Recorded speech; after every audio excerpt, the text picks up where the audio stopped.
Hello everybody. Welcome to Woods Walk Gun Talk number 50. Big 50. Be an interesting walk today. We're near peak fall foliage. Pretty close to it. As you can see. Still got a little ways to go.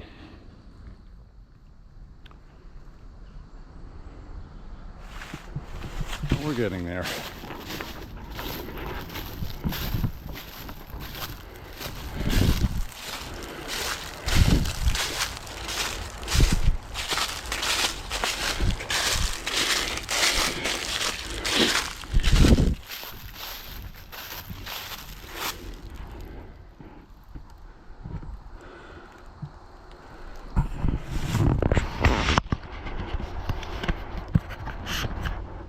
So anyways, my friends, I want to say hi for a minute. Not going to do too much selfie today, I don't think. Maybe that'll change. The last walk I did a lot of selfies. So I like to change it up a little bit. But anyway, this is Woods Walk Gun Talk number 50. Today we're going to talk about a little bit more politics. I don't have too much to talk about with guns. Besides, price of ammo right now is pretty damn affordable for some rounds. 7.62 by 39, still expensive, and that is because of Russia, Ukraine, and so that's just a round that is in demand big time. They're making tons of it, but the ones we get here are now about 75 cents a round. They used to be really a lot cheaper than that. Steel case ammo. You can get some for about 50 cents a round. Tela ammo. Or Thule ammo. Telu ammo or something like that. It's a play on Tula ammo. Made in Azerbaijan. We have some of that, and we've used some of that, and it shoots well. Steel case ammo. Made like the Ruskies make them, just not in Russia. So they cost more, a little bit more. So I don't know if we're ever going to see 7.62 by 39 steel case at 20 cents, 22 cents a round again. Highly doubtful. Especially after the war with Ukraine and Russia. When that's over, I don't know what's going to happen. If there's going to be any sanctions lifted as part of the peace deal. If that's the case, we'll start seeing Russian ammo again, which would be nice. So anyway, Russia is running full tilt with their war machine. They're making all kinds of weapons and ammo and all kinds of stuff. And it's just not coming here.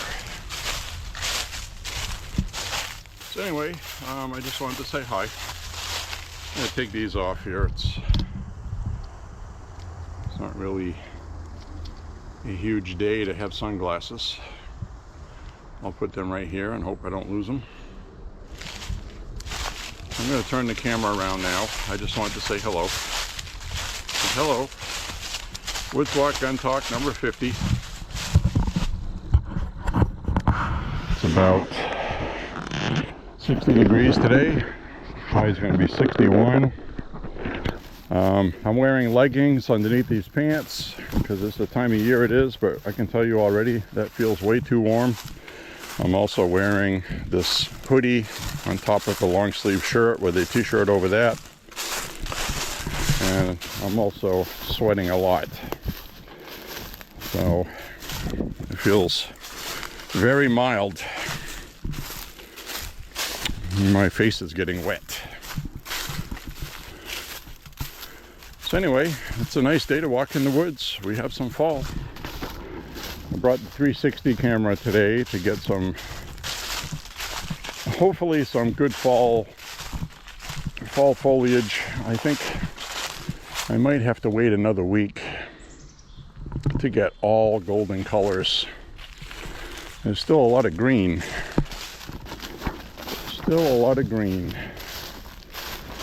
And I did check pictures I took last year, and a lot of them were dated October 26th, 22nd, 28th, and the foliage looked really nice.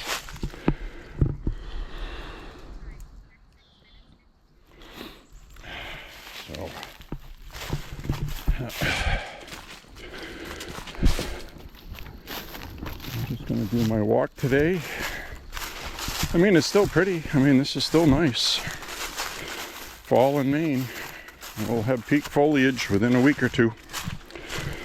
Today's the 18th. The 18th. About a week from now, I think, will be peak foliage. And then the trees are all going to strip naked. These low puddles here, this used to be water full all the way up to that drain pipe there. That was running water through here until this year. Monday, we're supposed to get a crap ton of rain. I think it's that huge deluge they're having in Arkansas and Tennessee and that area now. So we're going to get almost an inch of rain in one day, Monday. And there's more rain on the way after that. But generally speaking, the forecast for quite a while looks pretty damn good. 50 to 60 degrees, sunshine. So 62, one day says 65. I think tomorrow is supposed to be 65, actually.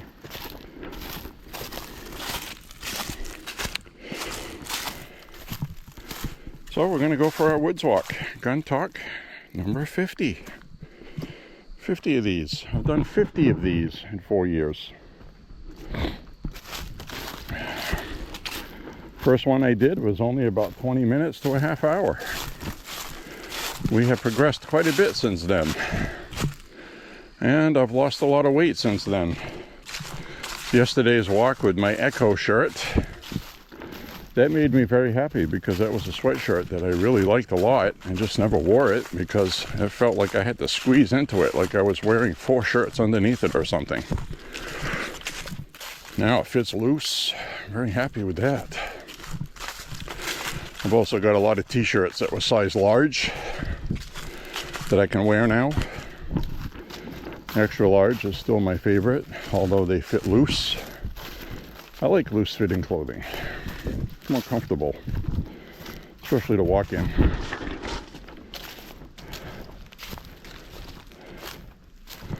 So usually there's running water down here also. Down at the bottom there. It is all dried up.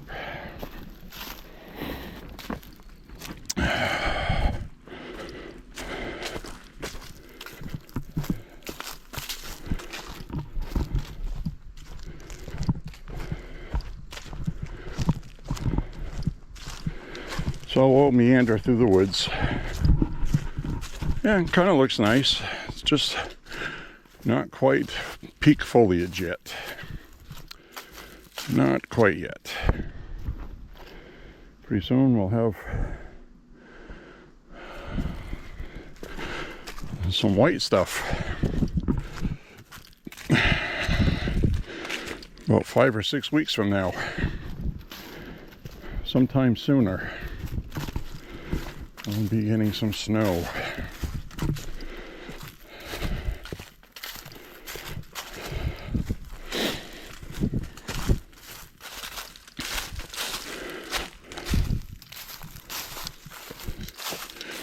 I gotta put my sunglasses in my front pouch. They're rattling, kind of things I hate to hear when I watch the video back. Things rattling or scratching.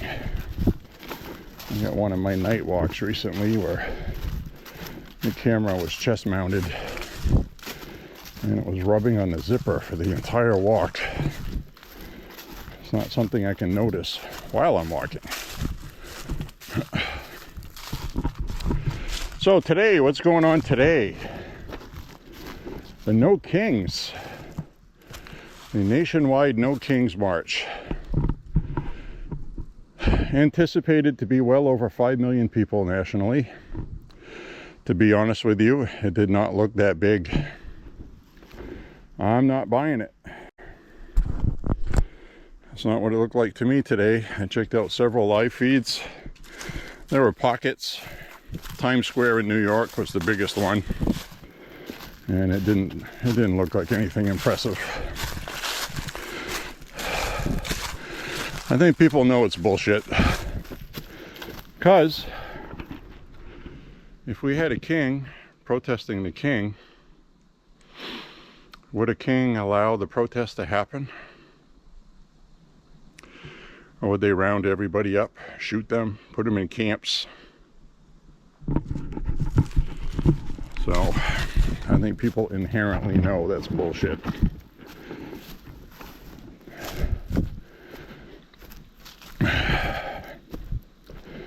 They seem to be upset about these immigrants being rounded up with, quote, no due process. No humans are illegal. That's what they were saying today. And I gotta tell you, the people that organize these events, not the people that attend it, the people that organize it, they're paid to organize. They make sure everybody has all the signs, those stupid inflatable suits. And the people that put this on, they got these inflatable suits. You'll see them in videos, and they play dance music, and they dance in these giant inflatable suits, and it looks funny because their head's moving around. It's made to look like this is what Trump needs the National Guard for. People in inflatable suits. And Jimmy Kimmel already had a video clip on his show laughing at Trump. And that was the whole purpose of these people paying for these suits. And these people that they organize these things. These organizers, I looked it up, they're paid $70,000 to $80,000 a year. Just to do that, from very rich billionaires who have more money than they know what to do with, apparently, or arguably that's what they are doing with it. But so everything with them is a propaganda campaign, optics. That's why you see Democrats that are elected trying to barge into ICE facilities, which has calmed down quite a bit since people got charged. Alex Padilla of California barged in on a DHS secretary's press conference. He got thrown on the floor, handcuffs put on him, because you don't know who he is or what he's doing. I didn't know who the hell he was before he did that. I know who he is now, which is probably why he did it. But he hasn't done anything since, because the optics of that blew up in their face. Ever since Charlie Kirk got shot, everything has changed with them, because they realize that nobody likes political violence. So now they're still doing circus antics, walking around the Capitol looking for Republicans, looking underneath things, behind desks. Hello, are there any Republicans in here? So everything with Democrats is performative, optics, and they don't do anything. And they all have TDS. They don't talk about anything else except Trump. Trump's a dictator. Trump's this. Trump's a Nazi. Trump this. Trump that. His lackeys are the Gestapo. That means Trump has real tremendous power. And they know it, or else they wouldn't be saying that. They'd be laughing. So, what do you think of Donald Trump doing this? Ha ha ha, and they'd walk off. Because they wouldn't care. Because it wouldn't mean anything if it didn't mean anything. So, certainly an interesting time we're living in. somebody up here with a couple of kids. I love seeing that. Kids should get out and do things like we used to. It's really beneficial.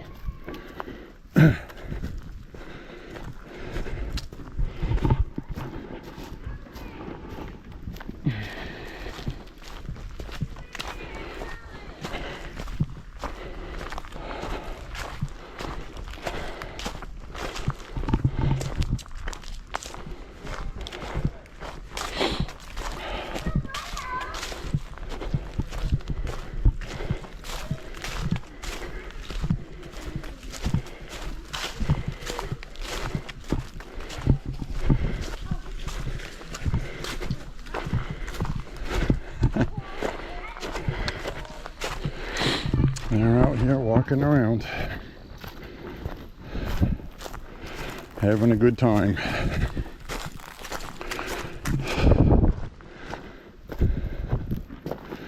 Yep, so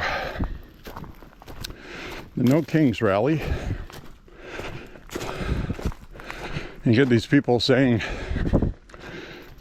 no humans are illegal. It's not illegal to be a human. Well, I get it, but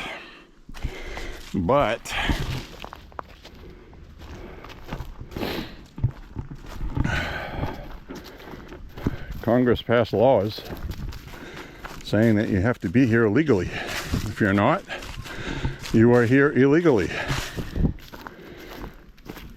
So people are upholding the law and they don't like it. People have been here 20 years. They've been running a hot dog stand on the corner, feeding their family for 20 years. Okay, not paying taxes, not following health codes, not following the rules and restrictions outside other people's businesses, taking their business. Intentionally, they do that. You know, typically you'll see a hot dog stand somewhere outside an office building. Some kind of area downtown where people take their lunch break, go have a couple of hot dogs. Great, they've been doing that for 20 years, not paying taxes, not registered with an LLC, not insured, not anything that everybody here legally does, which is why the Hispanics that are here legally running a hot dog stand complain about, because they're here legally. They pay taxes, they pay insurance, they have to abide by health codes. And then these people come in because they don't have to pay taxes and all that. The guy here legally has to sell a hot dog for $2 to make a profit. The illegal has to sell it for $1. So people are going to buy the $1 hot dog. And that undercuts the person who came here legally doing things the right way. That's why Congress has laws for that. And they have allowed the media to pound it into their heads that if you don't want to support these people, you're a racist, a Nazi, a bigot. The Gestapo goes and busting a hot dog stand. Fascist! You fascist! So that's why Hispanics voted for Trump. And that's why most of the Hispanics that support Trump live along the border. Because Hector came here illegally, bought a van, registered his LLC, does landscaping or house cleaning or whatever they're doing, real estate, whatever. They came here legally. They're paying insurance. They have payroll. They have to make payroll to pay people that work for them. And these illegals mostly work on cash. And they undersell. And there are a lot of white people who hire illegals to cut their grass because they do it for half the price. Because they're still making more money than they would have in Central America, and they still have enough money to send back home to their relatives. Well, that's all great and wonderful. I'm happy for them and everything. I'm sure they don't mean any harm. But They're not paying taxes. That doesn't go into our economy at all. And they're hurting American business. And that was the entire argument for why Hispanics, Latinos, Latina were voting for President Trump. And that should be very easy to understand. The media and Democrats turn it into a racist issue, racial issue, when it really isn't. It really has nothing to do with race whatsoever. Zero, actually. So, and now, you know, we get caught in that conundrum.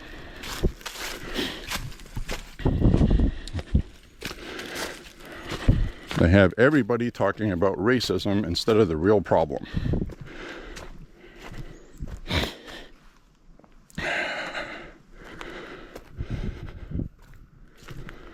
So, let's go up the hill here. And again, I'm going to welcome that rain Monday because, you know, I've gone out here before with you guys stepping on that, and there's a good 2.5 to 3 inches of pine needles and sticks in there on the carpet. The floor. If a fire ever started here, oh boy, this would all go up very quickly right now.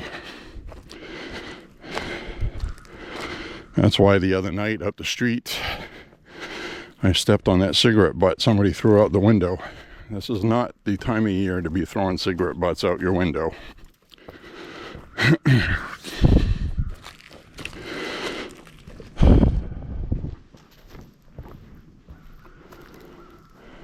Beautiful today.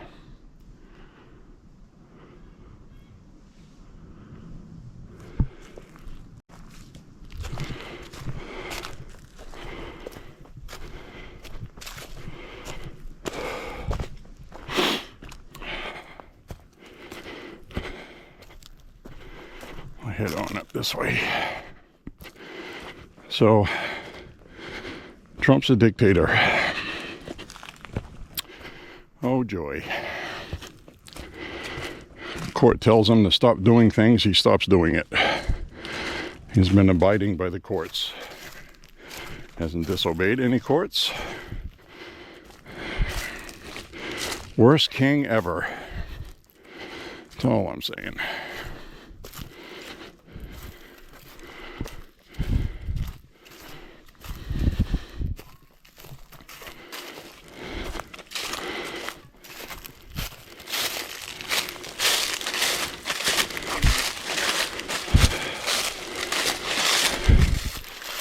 Right.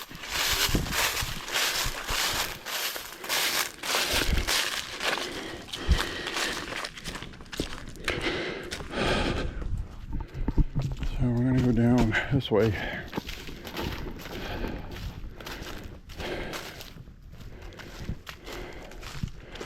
Whew, I'm sweating pretty good.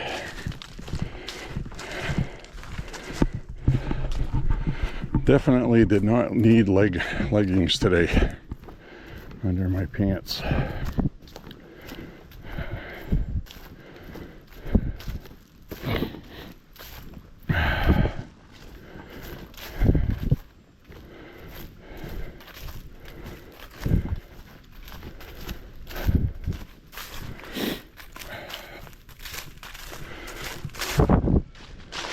So, as far as I know, the Lord Jesus is my king. We only have one king. It's not President Trump. I like the guy a whole lot, but he's certainly not my king. I don't like everything he does. If he sends Tomahawk missiles to Ukraine, I'm not going to like that, whether we're compensated for those or not. I found out those are $2 million a piece. $2 million a piece. That's without the ordnance. That's just the rocket.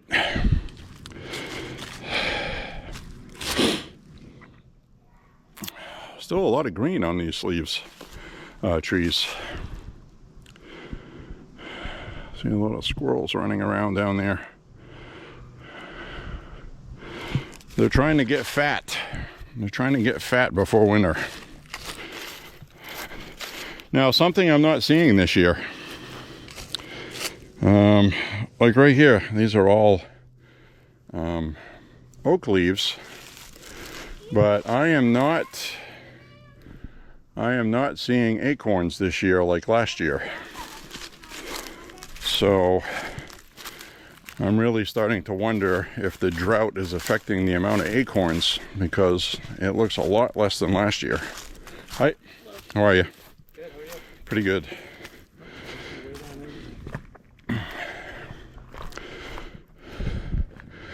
So, with less acorns, the deer are going to have less to eat. The squirrels are going to have less to eat. I mean, last year, if you remember, I was walking on the side of the road and there was hundreds of acorns. So many of them that when I was walking, they were coming down out of the trees and hitting me on my hat. And they're not doing that this year. And these are all oak leaves right here. Where's the acorns? Oak trees are all, the leaves are all brown, dried up. Good grief. That's going to affect the animals. It has to. I mean, I see some acorns here, but these are all old. These are from last year. You know, that's a new one. But, you know, where are they? You can see, like, just right here, there's like 200 or 300. They're all old, brown, dried up from last year. I don't know if they can eat those anyway. And the other thing that's important is these pine cones, because each one of those has a seed in it, and squirrels eat those. I've seen them eating them, chipmunks too. So, I don't know, my friends. It's going to be a tough winter for the animals. That's what I think.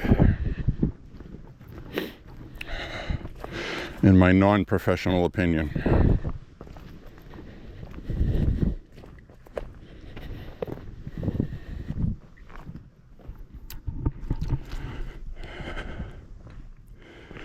Well, I can see Mount Washington down there today. I know you can't. It's a long way off. The human eye is just better than any camera. But I see it out there. It's about 80 or 90 miles away. Something like that. It's on the other side of the New Hampshire border.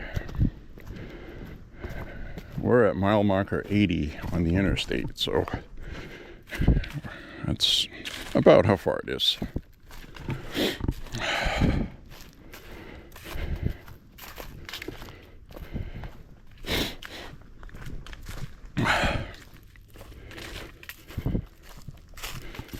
All right. No Kings rally today to me. I was checking out the AP live feed earlier. I didn't see any aerial shots. That's another thing that indicates the turnout isn't what they thought, because usually they love showing the helicopter or drone aerial shots. Look at all the people.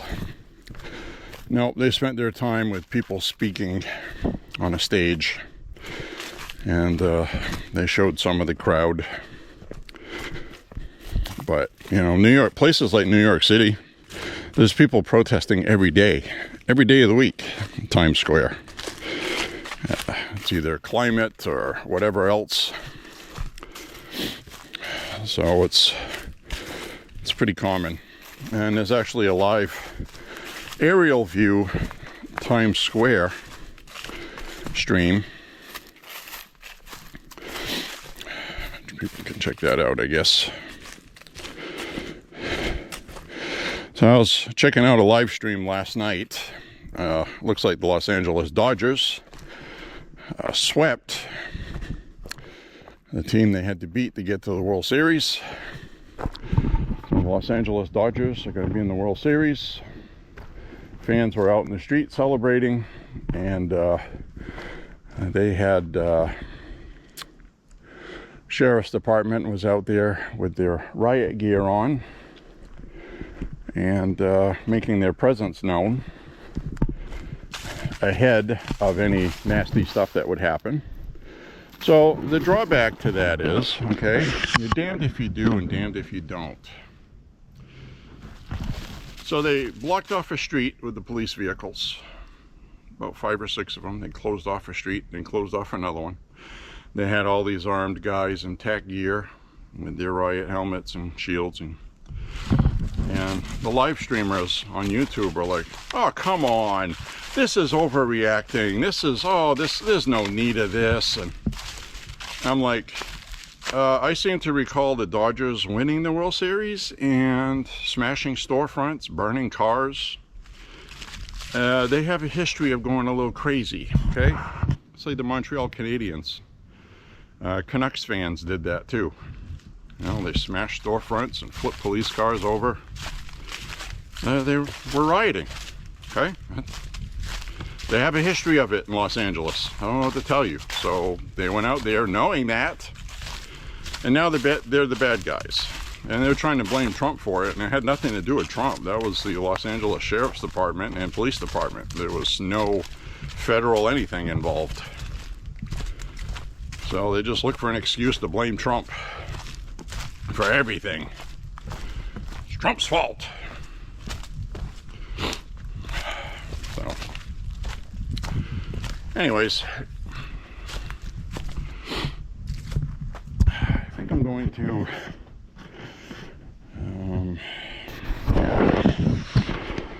be right back. I'll be right back. All right, I'm going to record a 360 video right here because this is a cool part of the trail, and you can see what I'm trying to walk on here with these rocks and leaves, which leaves can be slippery like slush and snow when they're wet.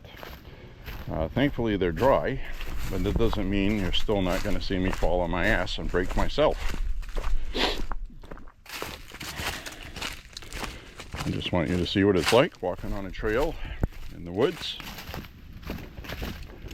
I'm going to hold the GoPro in my hand for backup video.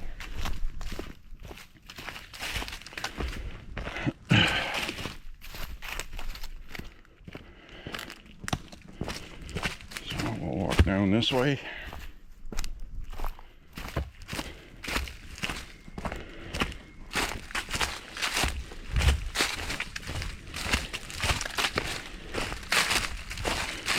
A woman in my ear just said I did 3 miles in 1 hour. So that's 20 minutes per mile, so that's not good time. That is not good time. I usually get 16 or 17, 18 minutes per mile. So that always happens when walking in the woods. It takes a little more time. You don't walk as fast. You have to walk over rocks. Plus I stop and look at things because there's things to look at. Like this spot here is where I ran into a porcupine one time on one of my walks. Not long ago, actually. I just tripped on a branch sticking out of the ground, which is another hazard you have to watch for. So we will traverse down this decline. I'm sure the animals are all going to be very happy at all the rain we're going to get Monday. Now, the last time they predicted a lot of rain for us, it was a dud. We didn't get it. Barely got anything. Most of it went in northern Maine. They got saturated up north. So the animals up there are probably happy.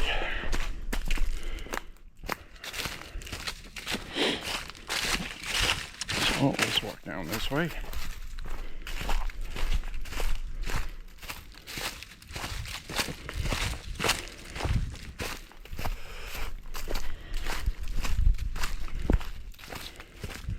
This is not a very friendly trail to walk on in the wintertime. when you get snow and ice. This is actually, there's been times I've had to walk around the perimeter of it because of that.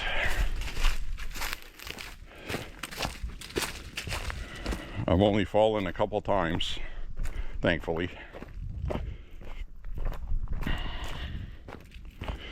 One of them actually was because it was starting to warm up and the mud had been frozen from the fall, and so most of the ground was frozen. And then I stepped on that spot that wasn't, and my foot came right out from underneath me, and it was right on a decline.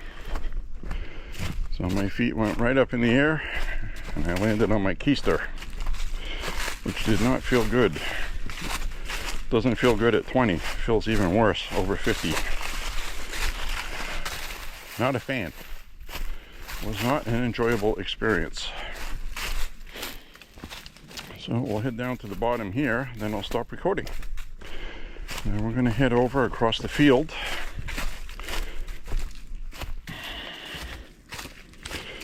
We're going to head over across the field, see what the foliage looks like.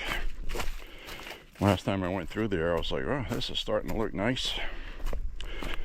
And we'll see how it looks today. That was a couple weeks ago. So we shall go through there as we come down to the Whale Rock sign. The whale is rocking, don't come a knocking. All right, my friends, here we are. Today's 360 video clip on the 360 playlist.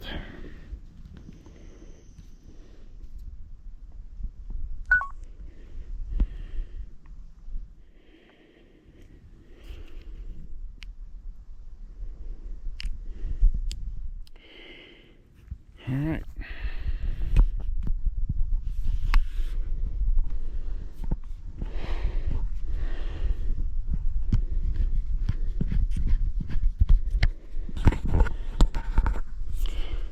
Rock and roll.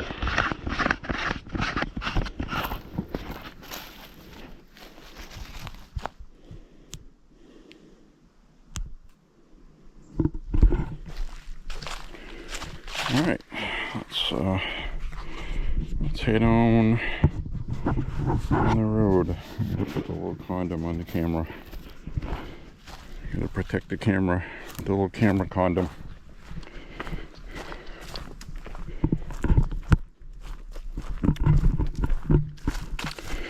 So we'll walk down this way.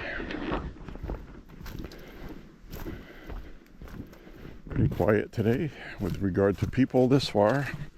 Most of the people are where we saw the people earlier. They don't go through a big long walk through here. They just go up about a mile into the place.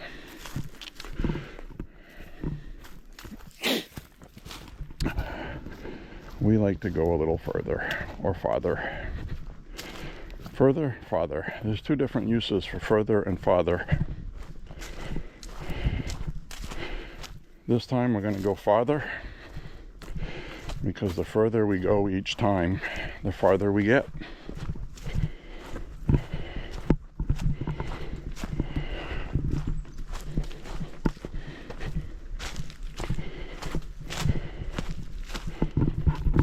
All right.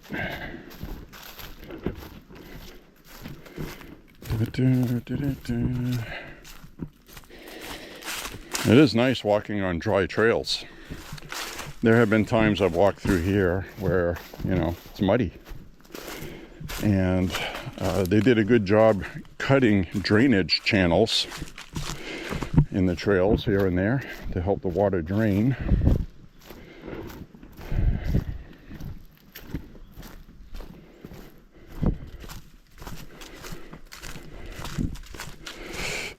So today we're going to go through that field.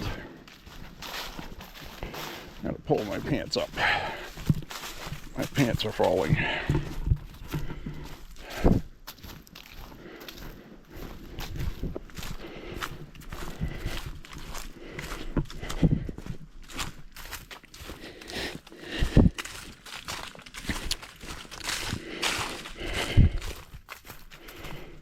going to go down past the Whale Rock. And we're going to hang a left. We're going to go across the field to that new trail I discovered, which has been here for a while. I did not know it was there because it didn't used to be there. So I don't know when they put it in.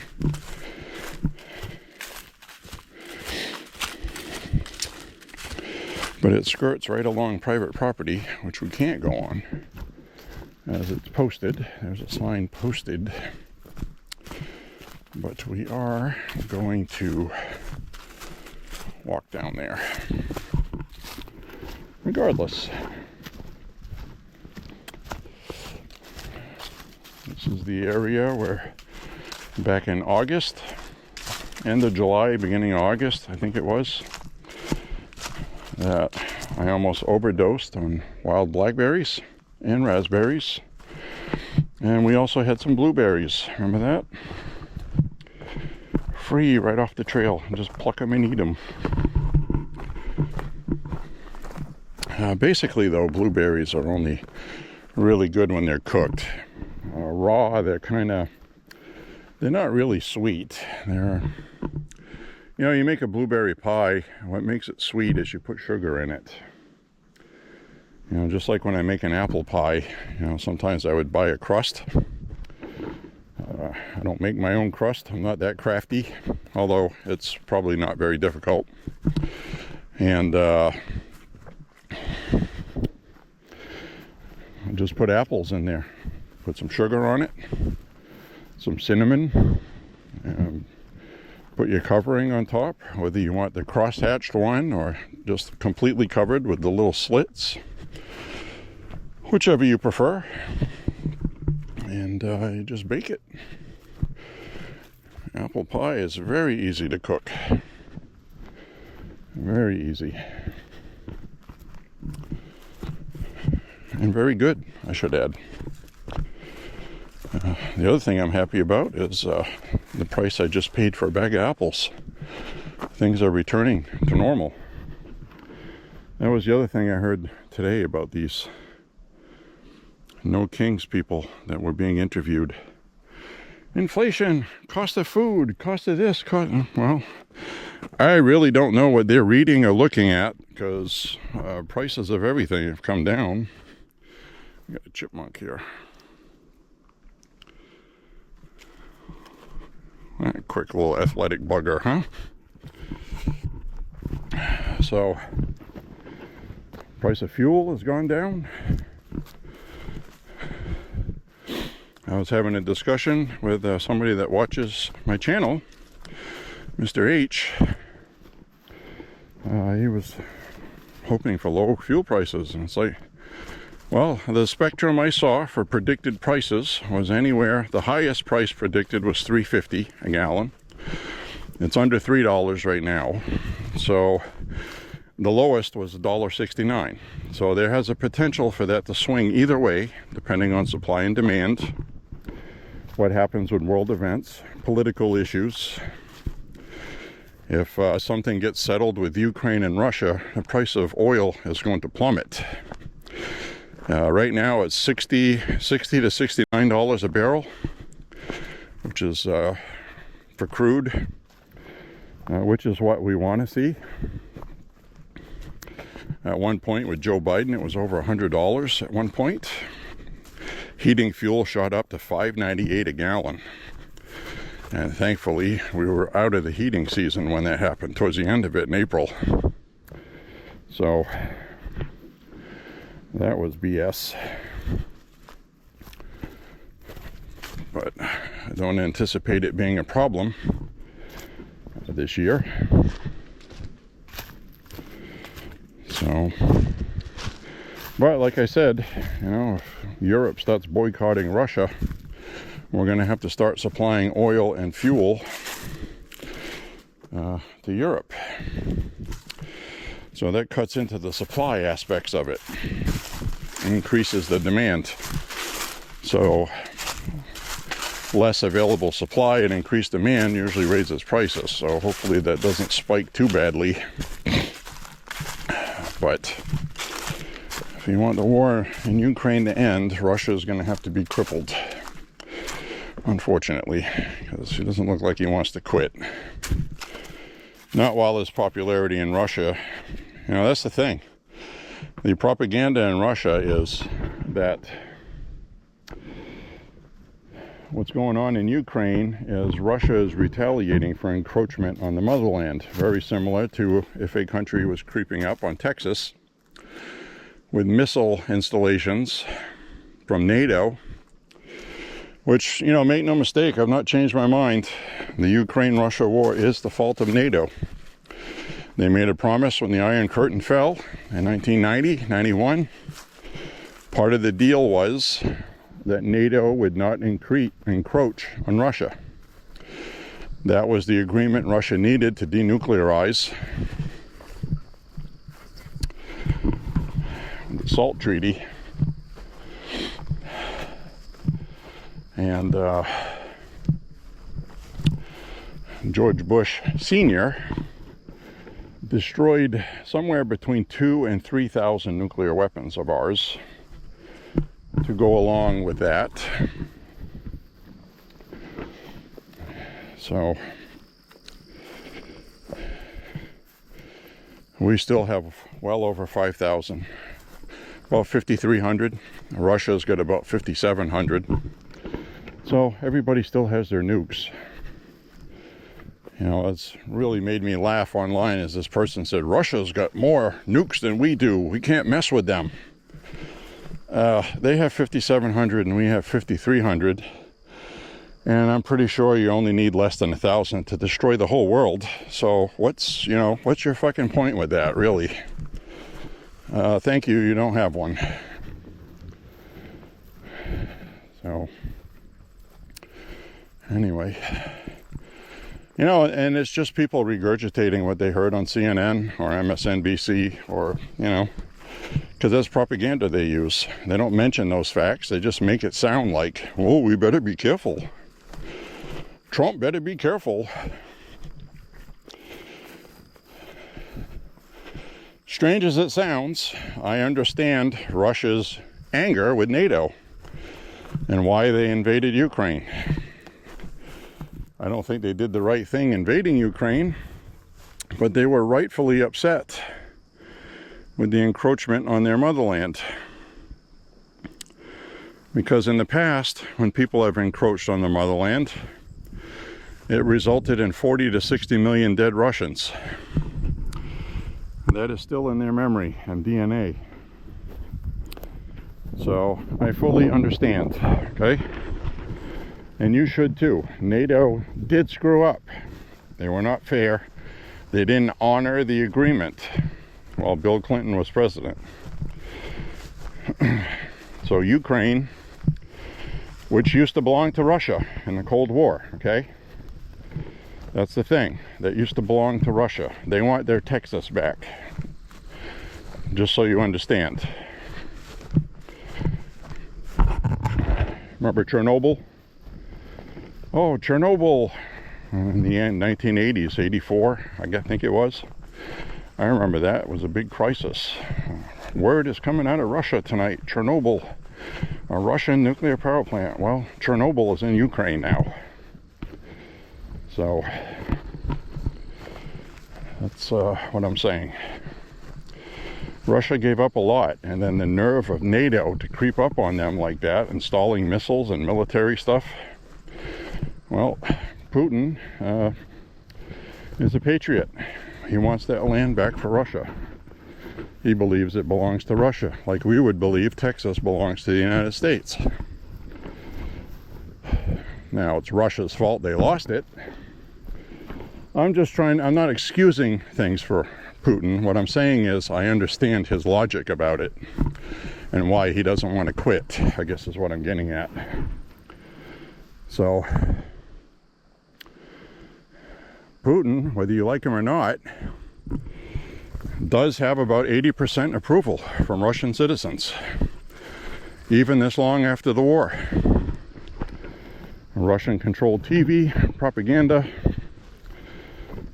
combined with the Russian spirit, I'll call it, they're a lot like the type of American that go, yeah, let's go get them, kick their ass all over the place, blah, blah, blah.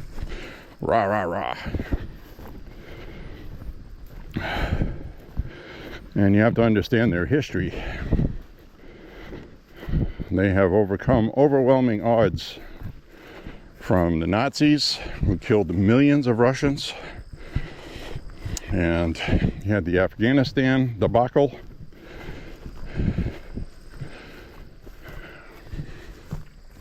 And you've had a lot of terrorist attacks in Russia from the Baltics.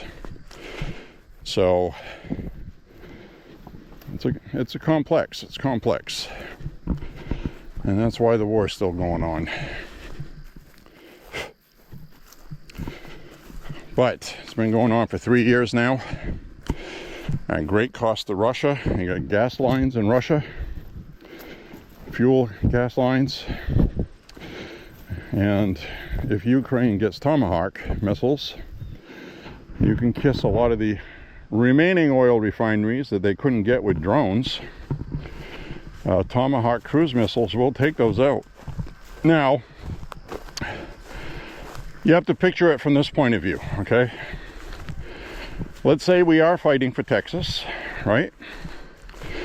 We're fighting to get Texas back, added to our country, because 20 years ago, through no fault of our own, previous government did this, that, or the other thing, and we lost Texas stupidly. We just gave it up, right? You follow? And then people are setting up shop in Mexico. NATO, led by, let's say NATO is led by Russia, or one of the leading partners, decides, well, we're going to start launching drones and blowing up refineries in Texas to cripple their war effort, because we decided to invade Texas to take it back.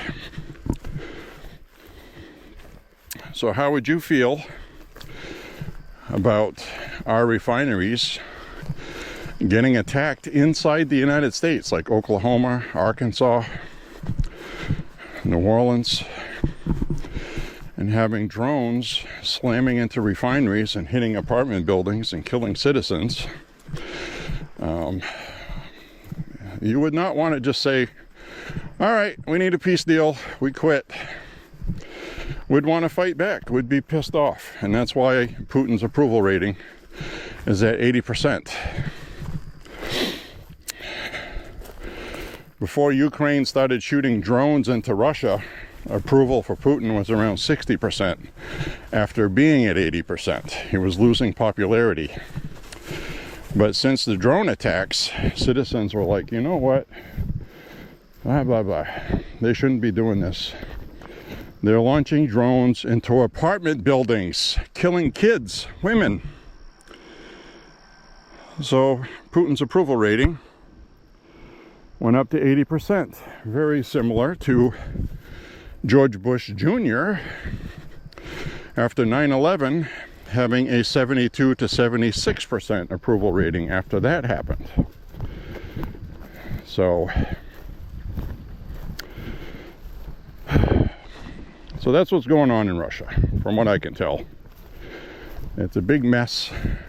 It's not an easy fix. For Putin right now, it's a quagmire, but I will argue that Russia has industrial might for military stuff, and they're in full swing. They have more people than Ukraine does. They have more people than Ukraine's going to be able to produce. So either NATO is going to have to send troops to fight on Ukraine's behalf, which would invoke Article 5, which would drag us into it as well, because we have to honor our treaties with NATO, which is why I wish we would leave NATO. And then we're in World War III. So that's why we need to pray for peace and do what we can to end this war in Ukraine. And I really hope and pray Trump can pull that off, because the whole world will benefit. Because if he doesn't, it's going to be a big problem. The biggest problem. which theoretically, if it really went south and went really bad, could end civilization as we know it with all-out thermonuclear war, which would be a different kind of war waged from space. A lot of these people have robust space programs now, and they have EMP weapons in space. They can aim them at certain places, knock out the power grids for the entire east coast of the United States. It would ruin all electronic devices, solenoids, switches, transistors, resistors, anything that could conduct electricity that is an electronic device that was manufactured would not work. You wouldn't be able to charge your battery in your car. Solenoids wouldn't work in your car. You wouldn't have a car. You won't have heat. You won't have running water. And you won't have food being delivered to your local supermarket. God knows what kind of chaos that would cause. That would be the ultimate disaster. People would panic. They'd be killing each other. You could have $2,000 and say, I'll give you $2,000 for that case of water. And they're not going to give it to you. Money's not going to be worth a whole lot. So that is the worst, absolute worst case scenario that theoretically could happen. It would be a very horrible thing. And that's why I'm praying for peace. And I'm praying that we can settle this thing with Ukraine.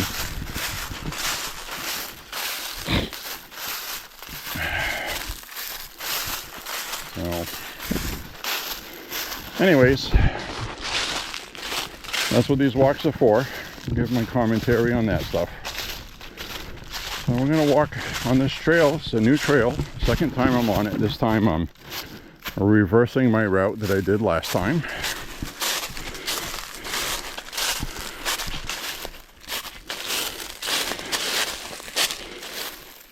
Walk this way. Trails marked with purples. Purple trail.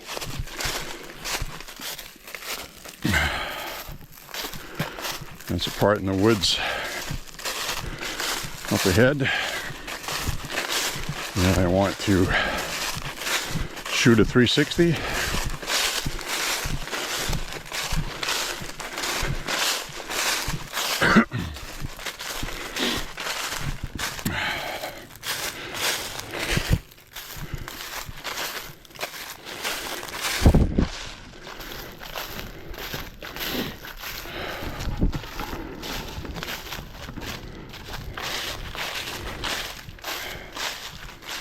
Wanted to get a walk through here before the deluge of rain we get Monday.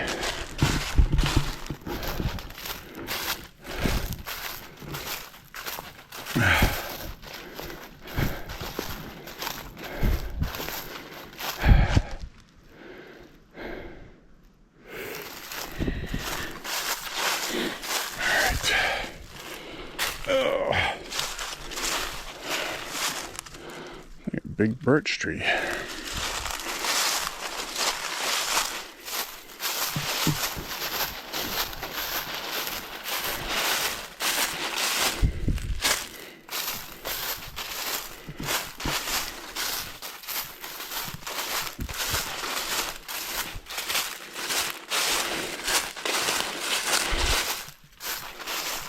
It'd be hard to sneak up on somebody out here. Crunch, crunch, crunch, crunch.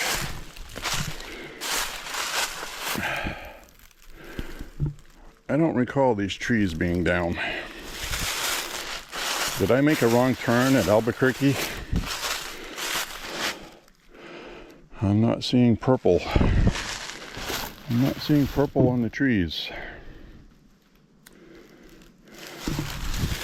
We'll walk down here a little bit, see where it goes. I do not recall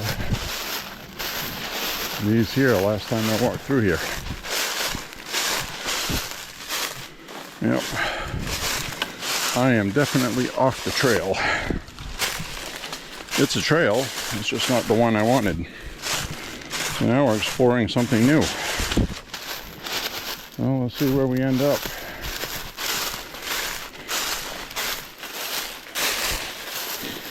Yeah. I don't think I want to go this way.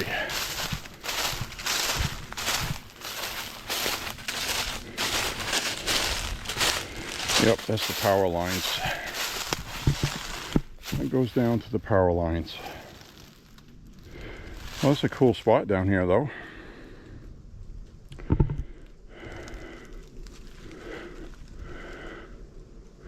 Doesn't look like it's traveled very much at all.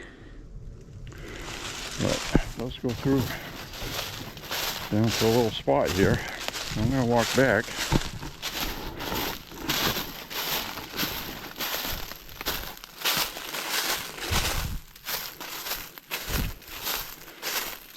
To find my purple trail markings.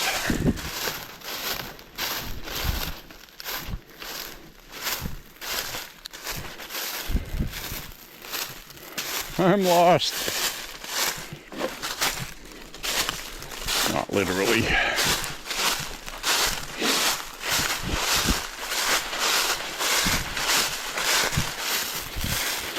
Well, this is why they mark trails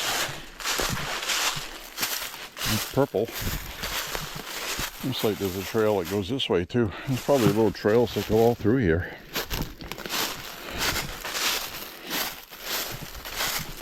I'm sure the deer have them all memorized. I'm gonna look for the purple tree markings. Last time I came through opposite way. I see a purple. I see a purple. I see it. Yeah, I knew it was odd because I don't recall seeing this downed tree here.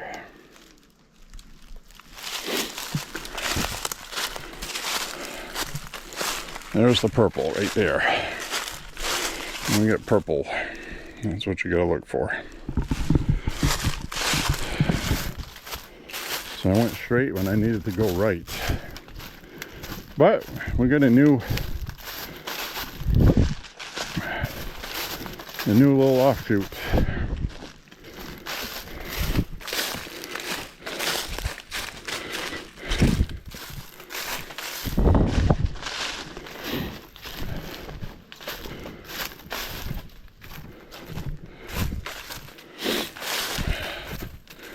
This is the way I was looking for.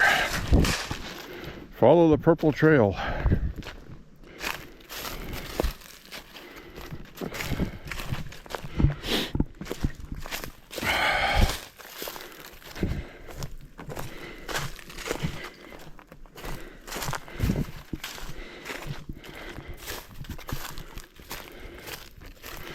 Now, I've been through here before where I've seen deer running through here. Don't know if we'll see anything today.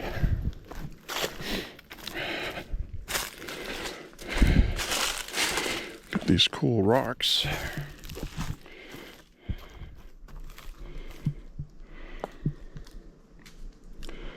That's a big rock. Big boulders. Probably dropped here when the glacier melted. Pretty big.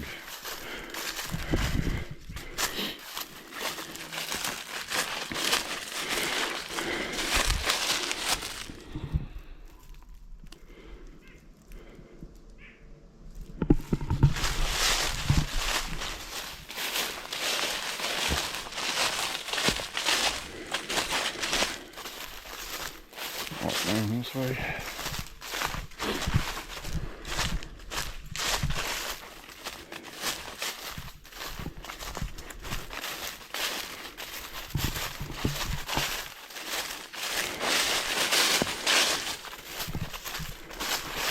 Purple on a tree.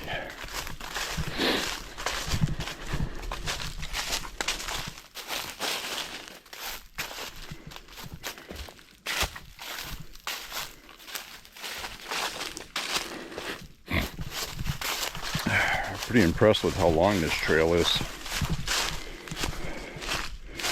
Watch where I'm walking so I don't twist an ankle. I don't feel like limping miles home. That would not be fun, because you'd have to do it.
All right, very nice. Got some sun peeking through.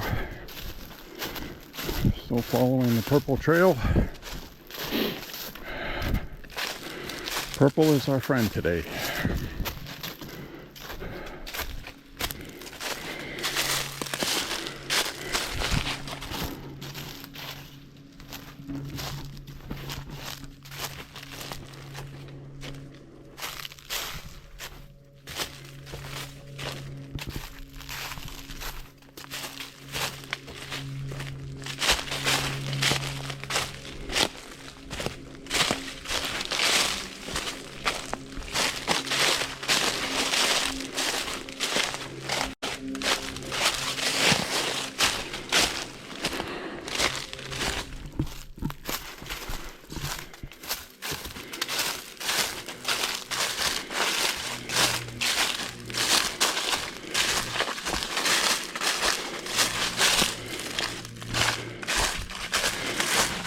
All right, I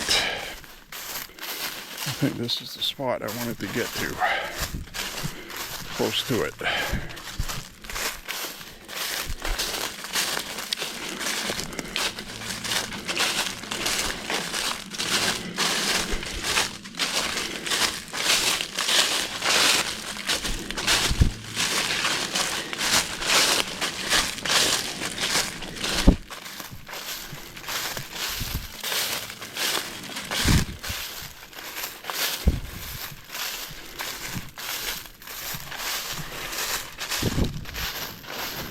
Wasn't this noisy last time I came through here. Oh, here it is. There's that crop of rocks.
That was a nice shot.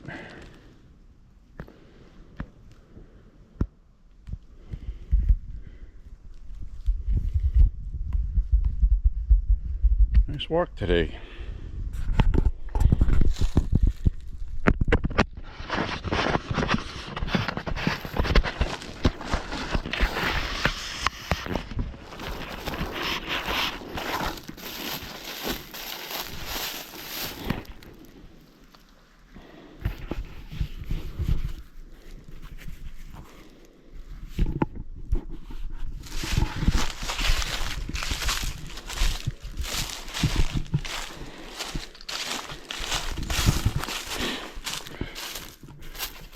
Hope you enjoyed that.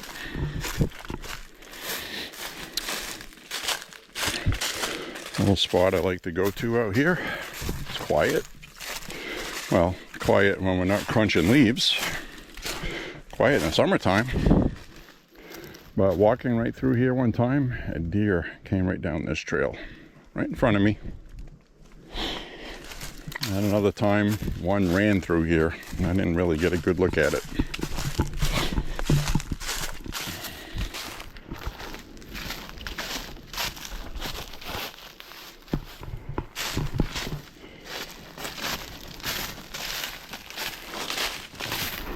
So now up ahead here, we're going to run into that bench that I sit on sometimes. So this is a nice little part of the trail that's newly discovered for me that I didn't know about. And now we found a little extension today I didn't know about that we kind of got sidetracked and almost lost on.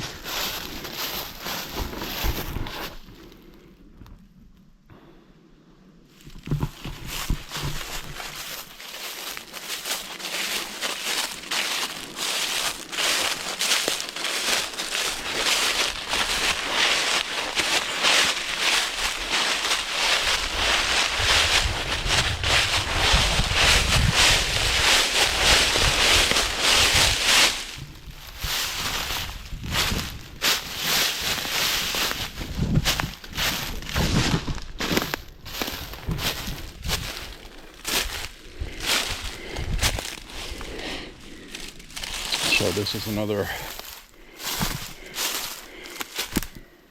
tree that fell and blocked it.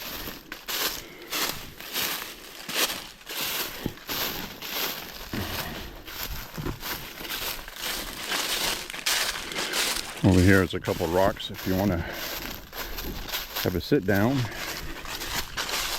Right here, it's a sitting rock.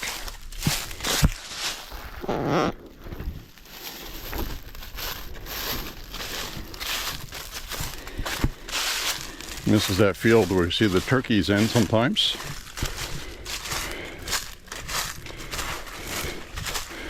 This is that field that I pick up ticks in beginning of summer.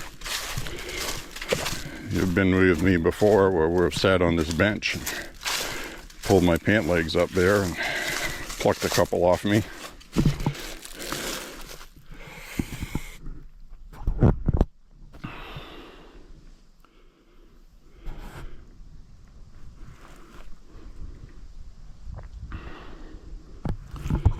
I think we got some good footage today.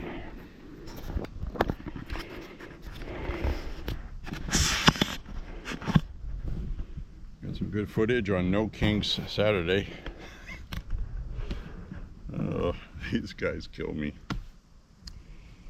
No Kings, son of a bitch. Fucking Trump. Oh. Well, I'm going to talk about something important here. We are seeing some things happening right now. Not something is happening, but some things happening right now. That's what I want to make sure I'm clear on that. Well, new generic ballot polling came out. If you're not familiar with generic ballot polling, that is polling that both parties use to gauge if their policies are catching on with the public a year out from midterm elections. Now, next year at this time will be time to vote for your congressmen, senators, whoever's running for governor, things like that. And so this is an important time, and it's an important poll. The generic ballot is just basically questioning voters on if they're going to support Democrats or Republicans. In other words, do you favor the Democrat or Republican policies? Republicans are scoring very big on the border and immigration. Some people don't like how the immigration policies are being handled, but they're happy that we're proactive with immigration, if that makes any sense.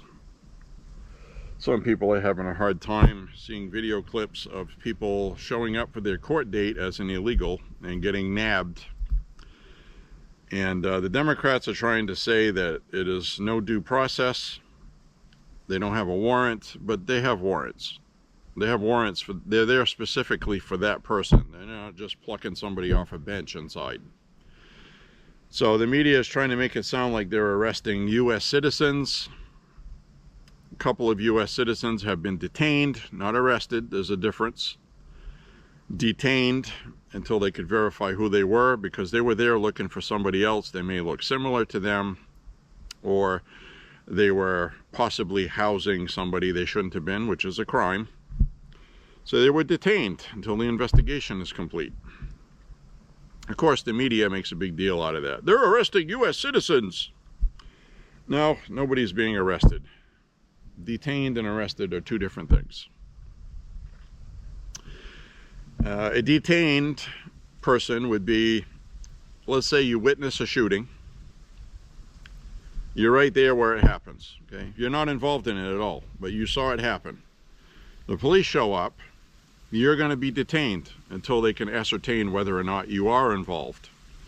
So it's like being under arrest, and you are being detained. And if you try to leave, they will charge you with resisting and obstruction. And so when you're detained, okay? Don't fuck around and fight with officers about it. So then they find out you're just a witness, okay, and they let you go. And take an affidavit if you want to give it. It's not required. And so that's what that is. So they make a big deal out of this stuff. But anyway, the generic ballot, typically, like the last midterm election, Democrats had the generic ballot at +7. Okay, +7 favorability. And they didn't win the House. It was close. But they didn't win it. They needed a +9. Typically, Democrats, when they win the House, they have +9, +10, +11. You know where the Democrats are right now? +1. Everybody agrees +1 is not going to win the House. They're not even going to come close. Republicans have gained 7.5 points. So the Republicans are almost 8 points ahead of Democrats.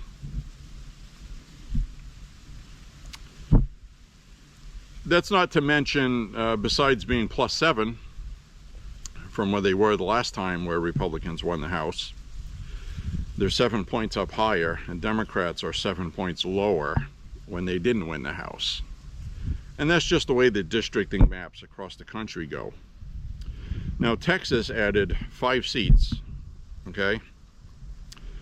California in November is going to be voting. Voters are probably going to pass where California is going to be able to redistrict before next election, and they'll make up those 5 seats. But now we have Missouri. We have 3 or 4 other red states that are currently, one of them just announced they're going to be adding seats. So the Republicans are going to win on this. Okay, Gavin Newsom's just trying to make a name for himself fighting against Trump. It's going to cost his state millions of dollars to redistrict. And it's all just so Gavin Newsom can go on a primary stage and say, I fought against Donald Trump. and I didn't win. So other states are adding representatives. One state is adding 1, another one's adding 2, another one's adding 1. But the point being, in the Supreme Court right now, you have redistricting arguments going on for states that have large black populations. And the Democrats marketed that as black people need their own representation, and you're not supposed to district according to race. So if the Supreme Court says that those districts are no longer going to be working for Democrats, that's going to add about 19 more seats for Republicans. We could see a Republican gain of 24 to 27 seats in Congress, which would be huge, huge. Democrats won't be able to overcome that. So we're on the precipice of seeing a Republican-controlled House next year. One of very few times that happens, simply because the Democrats' policies are a bucket of shit, and Americans know it. So I just wanted to share that good news with you. Things are going well. Democrats are trusted more in healthcare, but Republicans are trusted more in the economy, border, security, crime, stuff that's important for people's security and their families. And the one big beautiful bill is going to kick in next year, and the rest of that economy stuff is going to fall in the column with Republicans, just like we planned. So that's what's going on there. And I just wanted to share that with you because it's really important stuff. Things are going well, and they're going to go even better as prices come down next year. People get double their tax credits, get more on their tax returns, less taxes taken out every week, etc., so on. So now we're going to continue on with our walk. Let's see how much battery I got left. Enough, some left in here. So anyways, my friends, that's why these wood walks take longer to do. We're going to walk our way out of here now and end this walk. As we can see how beautiful it is today. Excuse me.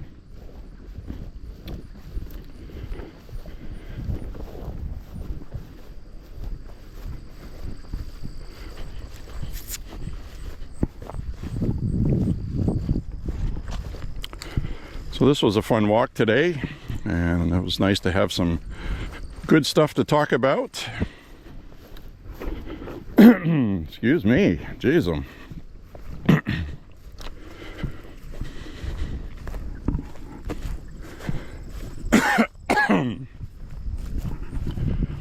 There we go. I think I'm good. I think I'm good. Anyways, we'll finish up out here, and I'll go back and have some trail mix, some sparkling water. Then I'll have a coffee, check out what's going for live streaming on the No Kings stuff. Hope we get through the whole day without any violence. That would be nice. I would imagine the biggest protest today would be Chicago. Nobody's talking about Memphis. You notice that? Trump had success for Washington, D.C. We have a Democrat mayor in Memphis, Tennessee. They have crime that's out of control. People shooting at each other in the streets. Drugs, gangs. And the black mayor there, everybody there is black. That runs everything. They wanted help. They asked President Donald Trump for some National Guard and some help to make things safe. So the media is not covering it, are they? Makes Trump look good. You got Democrats working with the White House. We can't have that. And Memphis is going to be safe. People are tired of their babies getting killed. They're beautiful 12, 13, 14-year-old kids mixing up with the wrong people because that's just the way it is. Shooting each other, drugs. Not all of them, but enough to hurt. And they want it stopped. And they ask for help. And that's what they should do. Washington, D.C. did have a murder yesterday. But they were getting used to that. Sometimes multiple daily. Like Chicago. It would go in spurts, you know. And the media was so funny with that because they were like, crime is some of the lowest it's been in 20, it's still high, but crime is going down. Yeah, well, it has cycles, you know. That's just propaganda bullshit. The people that live there know what's going on. People are getting shot every day. Now they're not, and they're happy about it. So, you are going to see the National Guard in Chicago. You are going to see them in Portland. They can delay all they want to, but it's already been demonstrated by what happened in California that he has the legal authority. The question always comes down to, can he invoke the Insurrection Act? The Insurrection Act very clearly states, and is lawful for the federal government, when the local government is no longer keeping the public safe, law enforcement is a failure, and it's dangerous to the public, the federal government can, in fact, intervene and do the job of local government that is not being done. That's just a fact.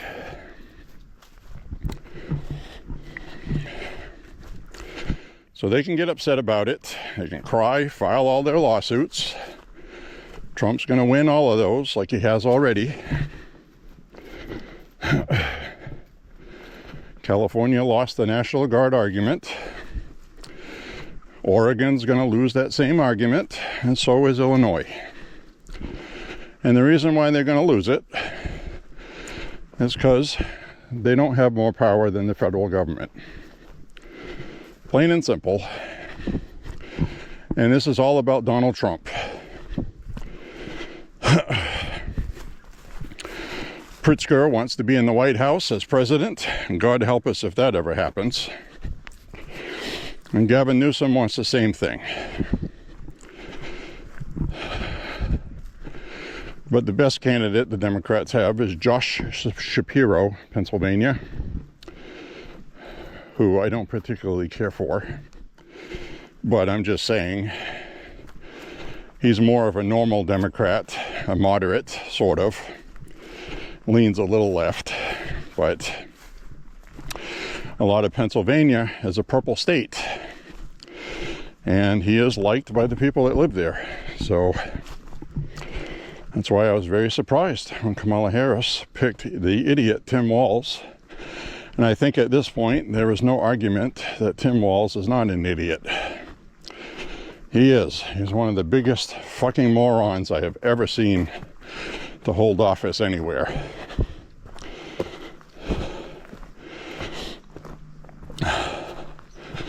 You know, Gavin Newsom is a used car salesman. You can see right through him.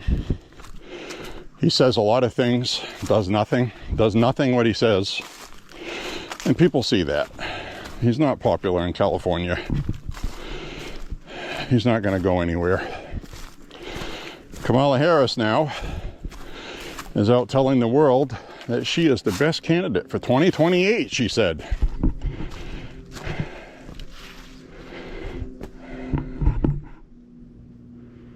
Kamala Harris is believing her own bullshit. She's a legend in her own mind. She is smelling her own anal vapors. She thinks she should have won this past election. And that people conspired against her. She's a victim. So she thinks she can pull it off.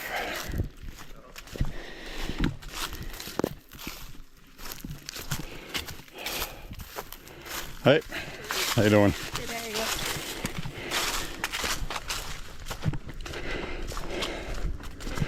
So we'll see what happens 2028. But I think you're going to have Josh Shapiro is going to be the candidate because he's got a little bit of charisma. He speaks well.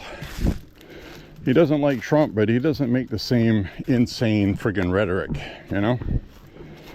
I think people are tired of that. They're fatigued by it. And Trump's not running in 2028. You're going to have J.D. Vance, Marco Rubio. We've got a deep well of people to choose from. And you're also going to have some of the past rhinos on the primary stage also. I guarantee you one of them will be Rand Paul. And what's her face there from the Carolinas? Don't even remember her name. She was the governor of one of the Carolinas, North Carolina, I think. Or was it South Carolina? I don't know. Nikki Haley. Nikki Haley. She'll be on the stage looking for a job. So, we got a lot of people in the Republican Party that are going to be interested in that. Ted Cruz might be one of them. We'll see. So I'm guessing we're going to have about 10 Republicans on the primary debate stage. It's going to be J.D. Vance, though. I'm sure of it. I'd love to see a J.D. Vance, Marco Rubio ticket. I wouldn't mind seeing Tulsi Gabbard. So we've got a lot of people to choose from. People with experience and people with their heads on straight. That's the most important thing. Nikki Haley, nah, she's a rhino. Don't want her at all. I don't want Ted Cruz. I'm just saying they'll be on the stage. I'm not saying I'm supporting them.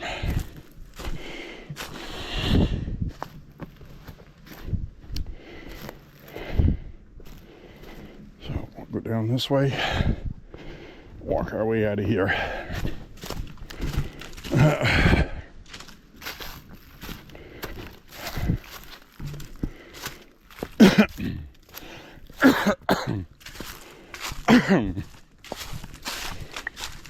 Anyway,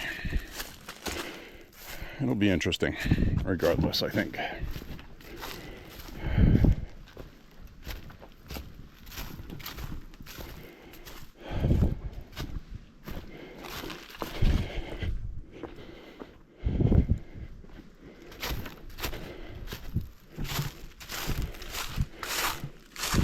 Noticeably cooler over here. Noticeably cooler. And no sun coming through the trees. It's that time of year where as soon as the sun goes away, it gets cold.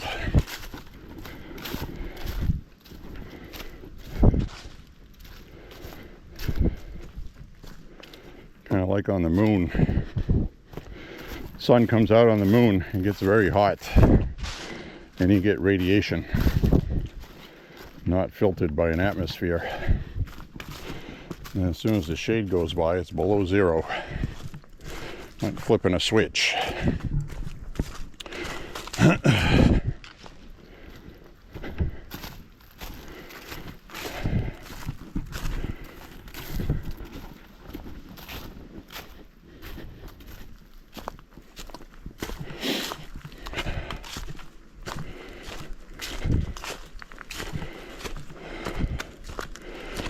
All right, go up this way, work our way out of here on the green trail. green trail is the longest one in here. Pretty much circles the entire circumference of the place. And all the other trails are in between.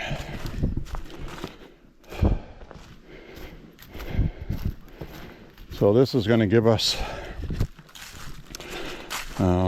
over 1,070 miles for the year. If I don't trip on a branch and kill myself like I just did. There's some more people here. So that's a lot of miles.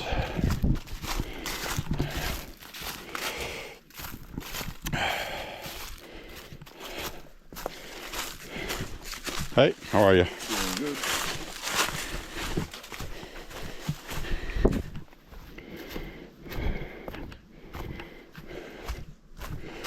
So I'll walk down this way. That guy was walking with somebody that was mentally impaired. And this is good therapy for them. That's why he put his hand on them. And then after they went by, he patted the guy on the back and said, "Good job."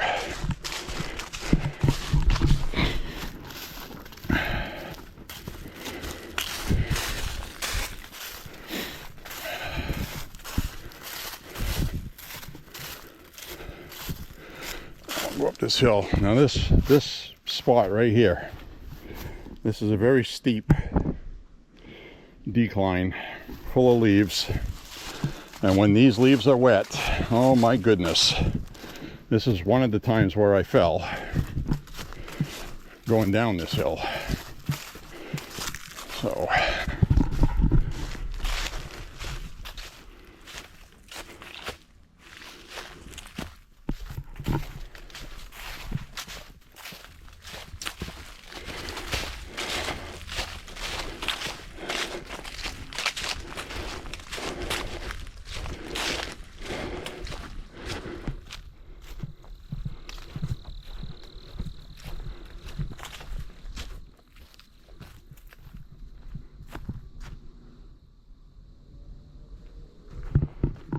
very nice.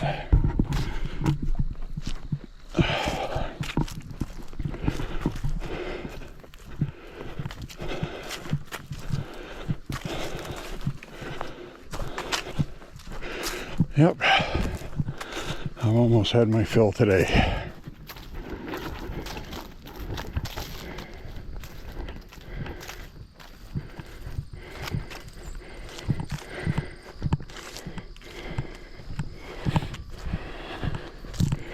Definitely have 6 miles today. We're almost at 5.5 now.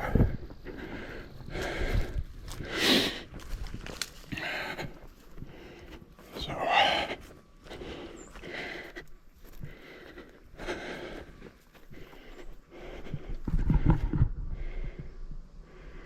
hello, woodchuck.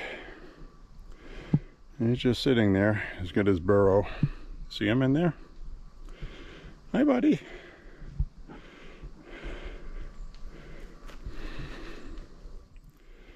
He just went in his gopher hole.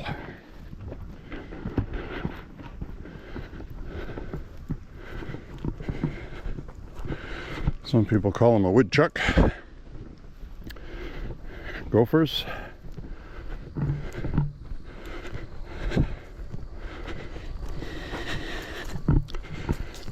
Somebody over here taking pictures. That's what I'm doing.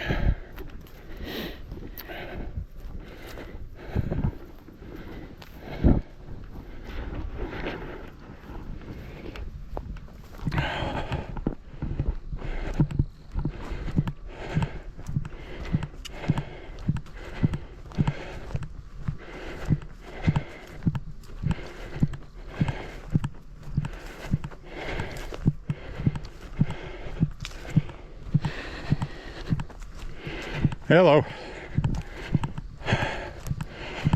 Coming up on mile number 6. I'm just about done. Yes, it is.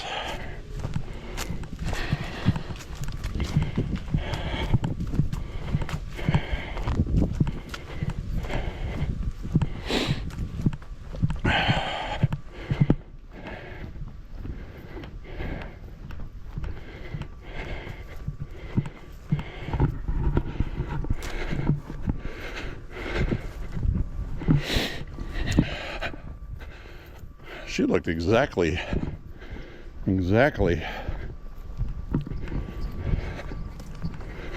She looked exactly like a girl I saw for about a year named Heather. Same body type, same glasses, same hair. Isn't that funny? That was in the late 90s. Oh.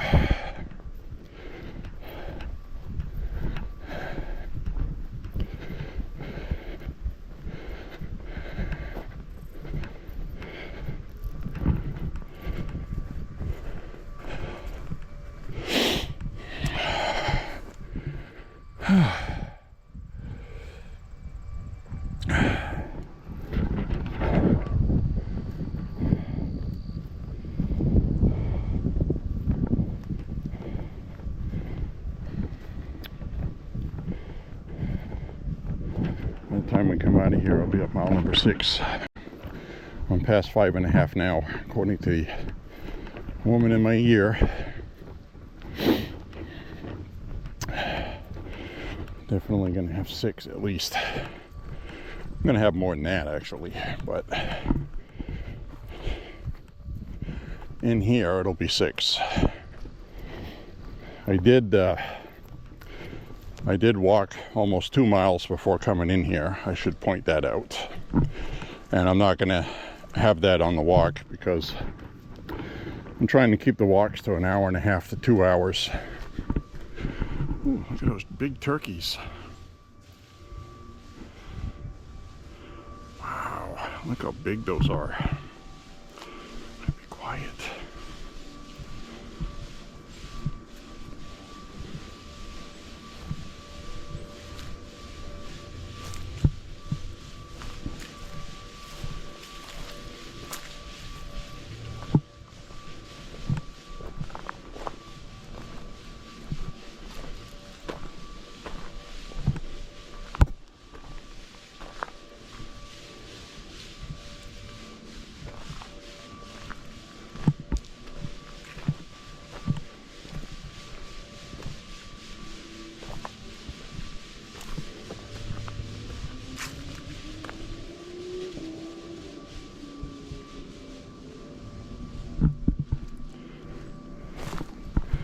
Isn't that funny? People get all in camouflage. They'll make turkey noises. They'll sit in a tree all day waiting for turkeys, making turkey noises. All you have to do is walk around. There they are. If I had a pump action 20 gauge, I'd have at least 2 of those right now.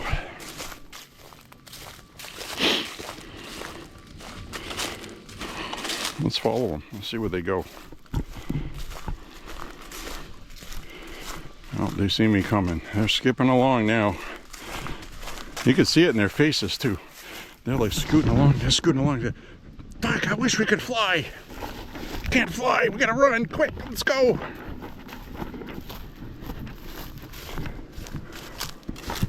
Why do we have wings and we can't fly? That's so cruel.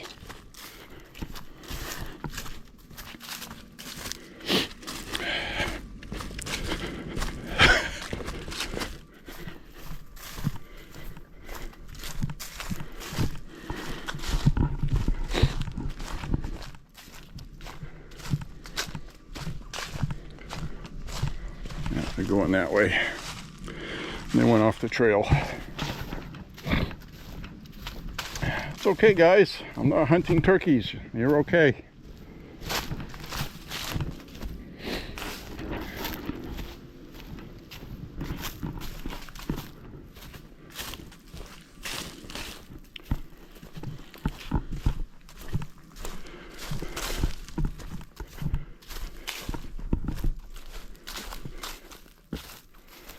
Wild, wild turkeys couldn't drag me away. I know it's supposed to be horses.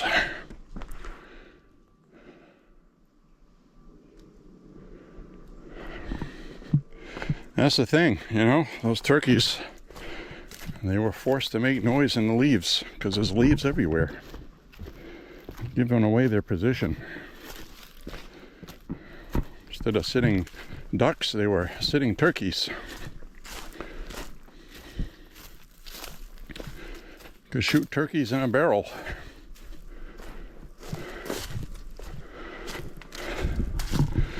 Now this is the spot of the woods here that's dark, and the camera gets a little jittery. My apologies. I'll try to hold it as steady as I can.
I watched some war footage, body cam footage of uncensored body cam footage on YouTube of trench fighting in Ukraine and how crazy it gets. And one of them was a good 40-minute clip. Everything that these guys went through for 40 minutes in combat.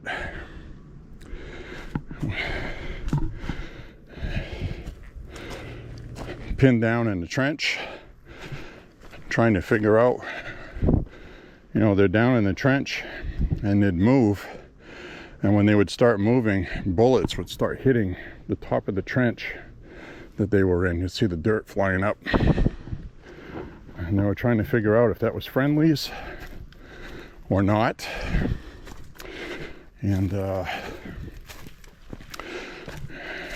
was really interesting how they pick up their guys that had been shot on the way out. They don't leave them on the battlefield. It was quite interesting watching some of this video. Just amazing the hell these guys are going through fighting for Ukraine. I'd really love to see peace there.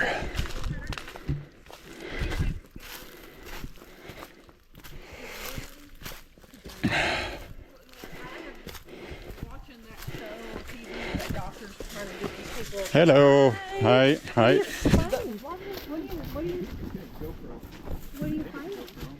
What am I finding? I just saw about 4 big giant turkeys cut across the trail right up ahead, up that way. Yay. So I always ask people, I go, you guys know what you're doing. Yeah, it's a GoPro. Yeah. There's another woman in the field over there doing photography. Beautiful day for this, it really is. Enjoy. Yeah, you too, thank you.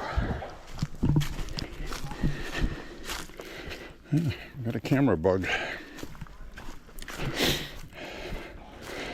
She was doing all the talking when they were walking through here too. She likes to be the life of the party. Probably one of those women, you get a couple martinis on her, she's the life of the party.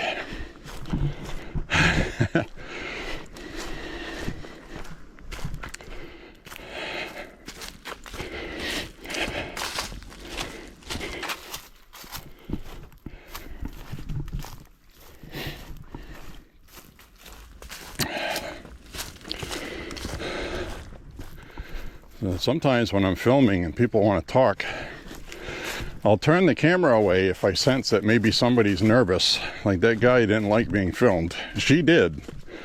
She enjoyed it, but he was like, eh. So I kind of turned it off to the side. But then I turned it back when she was all, look at me, look at me. She's a look at me girl. She's probably a lot of fun. An older lady, but I'm an older guy. She's probably a lot of fun.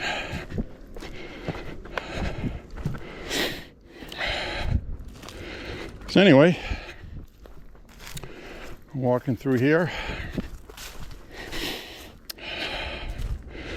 I'm going to walk my way out of here now, coming up on 6 miles.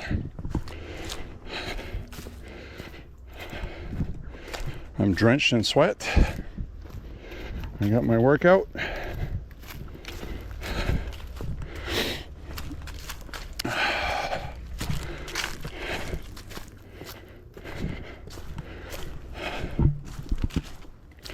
Last night was the first night I just hit 6 miles. Last night was the first night where water condensation on top of my car was frozen. Glare ice, not frost, it was ice. It was about 31, 32 last night. It's kind of strange because it went down to 35, then it went to 41, according to the temperature thing, and then it went back down again. And the sky was crystal clear. And usually when you get a crystal clear sky, you get radiational cooling. That's where the surface temperatures go up into the atmosphere. Clouds keep all the warmth in. That's why it's warmer when it's cloudy here in the wintertime.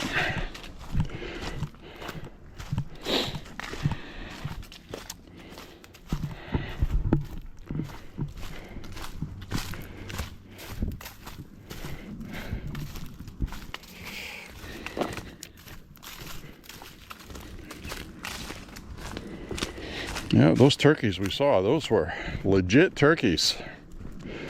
Those looked like 30-pounders. Big ones. And the one at the front there is the biggest one, probably the most aggressive. I heard they're very aggressive.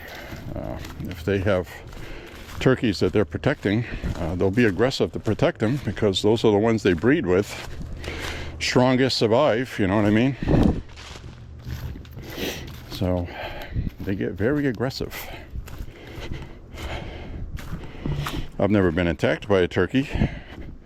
I don't want to get attacked by a turkey.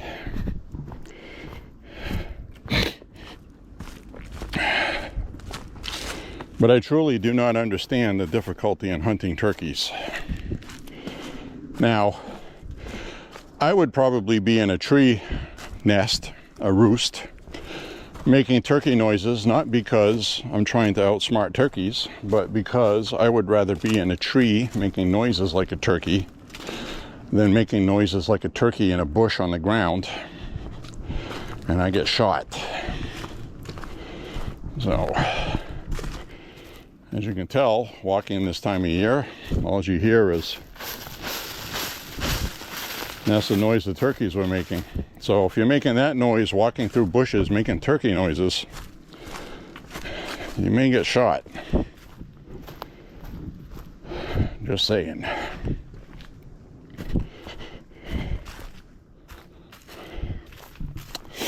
Now we're going to go down this way on the red trail. The red trail will take us out towards the entrance, which today will be my exit.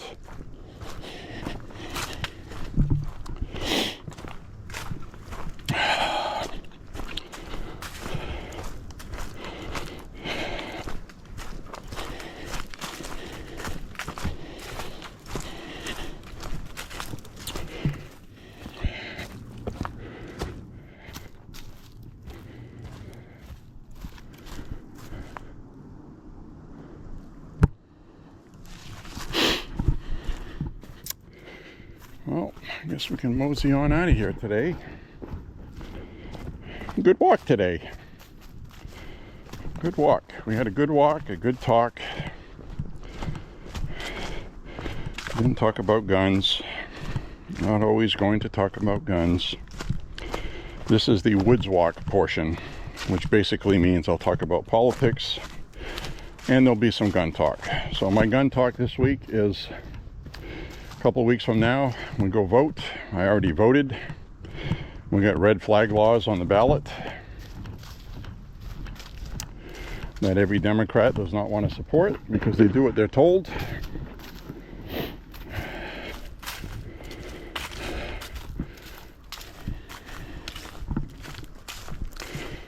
So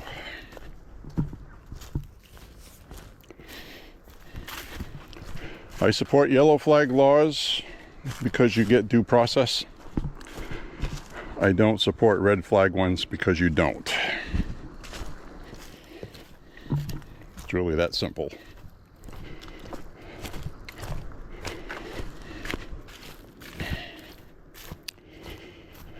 We do have to keep the guns out of hands of lunatics. If people would enforce the yellow flag laws, we wouldn't have had that mass shooting here. And the red flag law wouldn't have stopped that either. Because the family knew he had a problem. They didn't know he was going to do a mass shooting. They knew he had mental issues.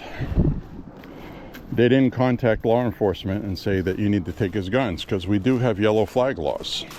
The police department could very well have done that after petitioning a judge. Gotten a warrant, come back and got his guns. But this guy had access to other guns. He would have used somebody else's gun. And that's what I've been trying to tell people. You can legislate all the gun legislation you want.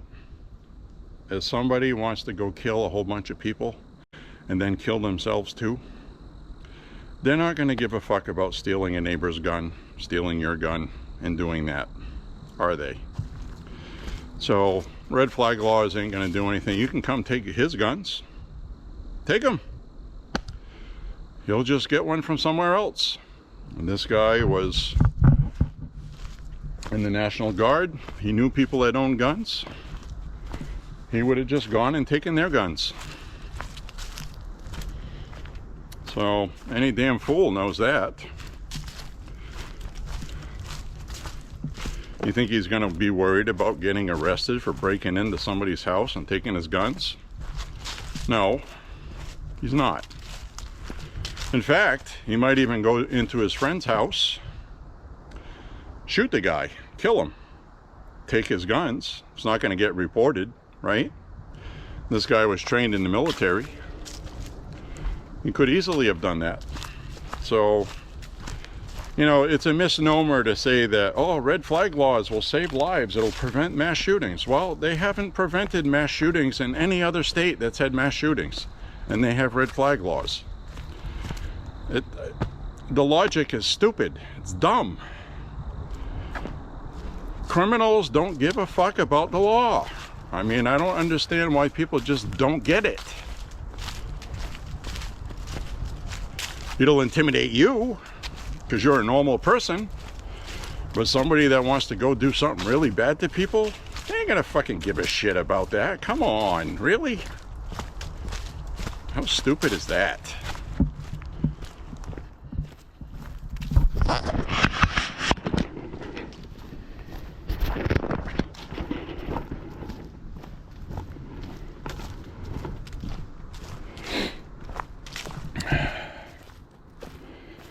So we'll walk down this. Looks nice over there too. I think we'll go out this way though. This is my favorite way to go out. We'll head on out this way. I'll sign off with y'all.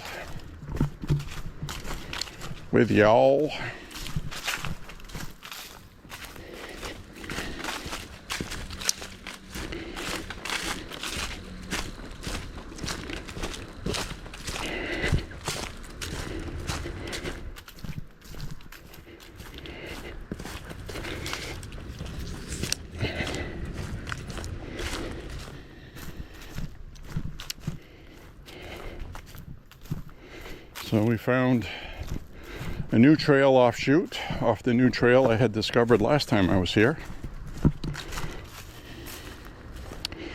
So we're going to go down through here.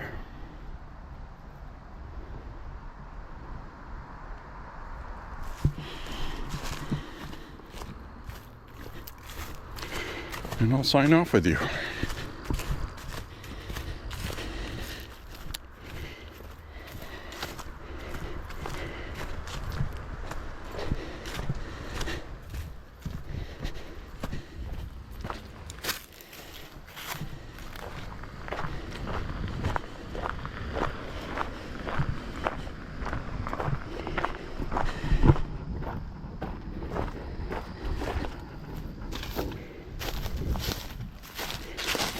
Cut down through here. Usually this has water running through it, but not today because everything's dry. Sign off on the gazebo. Hi. Hi. Down this way.